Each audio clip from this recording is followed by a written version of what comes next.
Well, greetings everybody and welcome back to the Bond Geek channel with me, your host. The name's Stevens, Henry Stevens. Everybody, how'd you do? Hope you're well. Hope you're enjoying a good Bond film, a good Bond book, a good Bond video game, a good James Bond, whatever makes you part of this glorious fandom, everybody. Welcome to the show.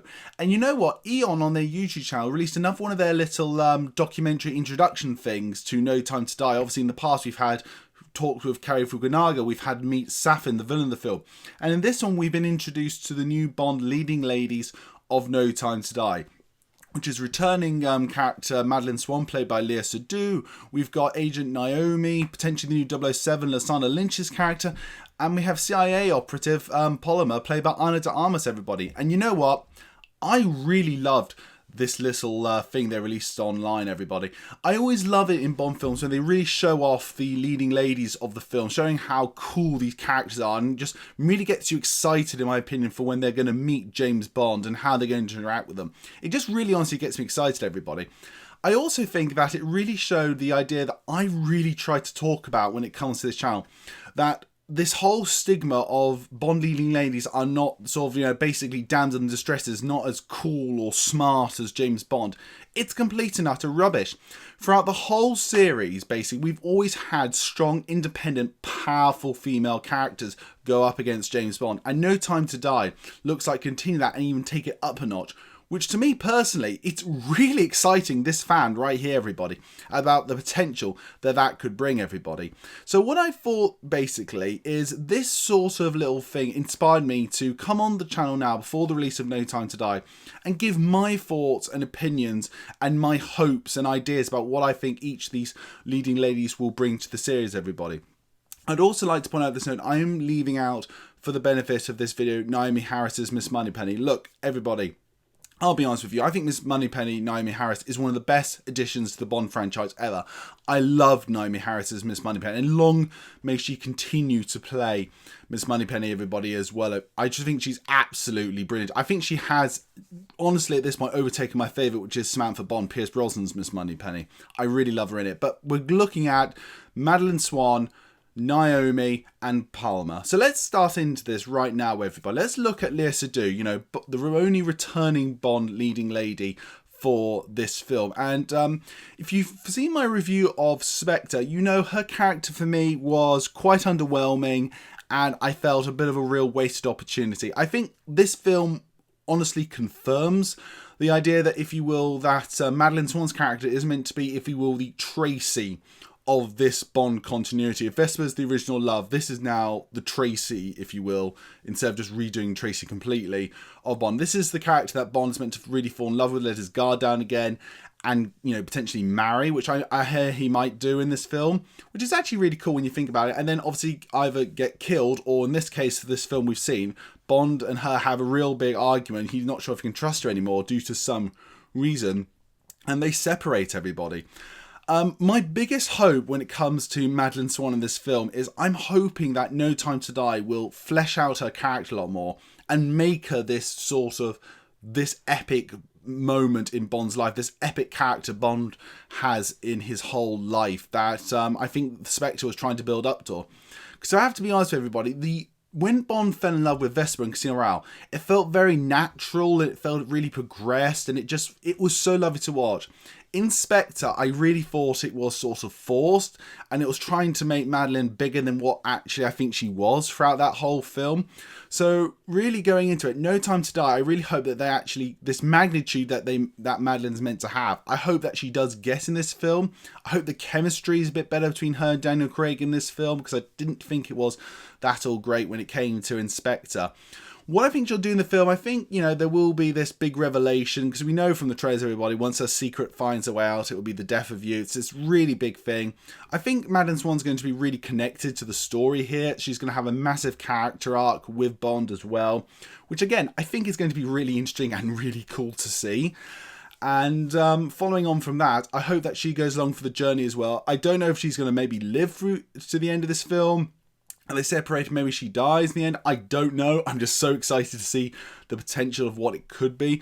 But it really is interesting, and it opens a lot of doors. She clearly has a connection with the Bond villain Safin in some form of capacity, but we're just going to have to wait and watch to see how that comes out. But let's now move on to Ana de Armas's character Paloma, because I think Paloma is going to be a character, again, I'm basing this purely off what I've seen in the trailers, everybody. She's going to be in the section in Cuba and the big fight action scene and Bond helping to retrieve this scientist that we know is part of the plot. And I think that's all she's going to be. I think that's going to be the sort of limit of her character, which is a real shame, because I've seen Ana de Armas now in quite a few different things like Blade Runner 2049 and Knives Out, and she's been always incredible at it. I hear she's even now going to be playing Marilyn Monroe, which I think will be really cool and interesting to see as well, everybody. But that being said, just because she's going to be in a small section of the movie doesn't mean it could be really impactful and really, really interesting. I think Ana de Armas is one of the most interesting actresses working today. She really has the acting chops to boot. And I'm hoping for sort of like a small but incredibly memorable performance by Ana de Armas, if I'm absolutely honest. I think, I want to come out of the film, apart from just loving the film, loving everything, just saying, you know what, it might have been a small part, but Ana de Armas, she really made an impact in this film. That Paloma character I'll always remember as being something really, really great. That's what I really hope from it. I think a similar thing would be like how Monica Bellucci was obviously cast in Spectre, and we thought she might have a bigger thing. She has about, I think, under 5 minutes of screen time. It didn't leave much of an impact, if I'm absolutely honest. I'm hoping the reverse of here, that Ana de Armas gets a good bit of screen time in this section of the movie, and she's memorable, and we come out of the film talking, wow, she was really cool in that again. Ana de Armas just knocks it out of the park. And we're all like, oh, I wish Paloma might come back in a future film. That would be so cool if she does. Wouldn't it be fun if she becomes like a returning character, a bit like Felix Leiter? Because outside of Felix, we don't really get that many returning characters in the series. And then following on from that, we learn about, Lashana Lynch's character. Now, I'm not going to lie, it's been over years now that, it's been suspected that she might be playing the new 007 in the film. For those who don't know, Bond is retired in this film. So the belief for some people have that, she can't have the 00 number. They're going to find a new 007 to replace him in the section. So potentially she's going to be the new 007. Me, I'm just going to be upfront and honest about that. I'm really okay with it, and I'm actually, to be honest, quite excited. And I'll tell you why, everybody. Look, if she is the new 007 in this film, that's fine, okay? Cool. Bond's retired, you're going to have to find a replacement. The fact of the matter is, everybody, when you finish your job and you retire, there will be someone who replaces you. That's just the way of life. So why is it that, when Bond retires, of course someone would replace him? Heck, Bond loses his number and becomes 4 sevens, and you only live twice. A sort of promotion, if you will. But I do firmly believe that Bond will get his 00 number by the end of the film. I don't know, everybody, it's just my suspicion. But to me, this opens up a lot of potential really cool, interesting dynamics to play. Bond, effectively you're meeting your own successor. How are you going to react to them? How are they different to you? Your day you did this, well now it's my day and I do that. A conflict of interest could really build here. And also potentially, I'm guessing, maybe a bit of a friendship between Bond and this Naomi character. I think this is really, really interesting. And Lashana Lynch, I've got to be honest, I've only seen her in Captain Marvel, playing, Brie Larson's Captain Marvel's best friend. And I have to say, I thought she was terrific in that. So it's not really much of a sample case, but I really enjoyed her in that. And I thought, well, you're getting this acting talent to go against, Daniel Craig here. This could be really, really interesting. I've got to be honest, I'm really excited for this Lashana Lynch's character. I actually hope she is the new 007 and they really explore that and play with the banter and stuff. Akin to like when Doctor Who old doctors meet, there's always a bit of a banter even though you're the same sort of person in some aspect. It's a really cool dynamic and I'd love to see it play through. And I really sense she is the main Bond girl of this film, and there's going to be a real sort of, bitterness towards each other, then a sort of overbuilding friendship with it. I'm sorry, I'm going to be honest, I'm just super excited about Lashana Lynch's character, everybody. And this little video, if you were introduction to the Bond leading ladies, proved it more. So everybody, that's my thoughts when it comes to the leading ladies of No Time to Die. I have extremely high hopes for every single one of them in very different ways, and I hope they all meet it. I think this film could be incredible, really does. And I think the fact that Madeleine Swann's back is really cool. I like Ana de Armas as an actress. I think Paloma could be really cool and interesting. And the Lana Lynches of all of them, I really have high hopes for, and I really hope there is a real sort of connection between Bond and this new 00 agent, and there's a real banter and friendship, camaraderie eventually.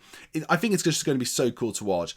But I want to know, everybody, what are your thoughts on the new Bond leading ladies? Are you excited for them? Are you not excited for them? Are you excited for some more? Everyone, tell me what you think down below. Don't forget, everybody, to like and comment, subscribe channel, because as well as these editorials, you've got Bond reviews. I've done reviews of all the James Bond series. You can go check those out right now, everybody. We've got top 10 videos coming up, everybody. We've got what if else world ideas and trailer reactions. It's all here for you. If you're a Bond fan, we've got something for you here on the Bond Geek channel, everybody. As always, everybody, my name's Henry Stevens, and this has been the Bond Geek. Goodbye.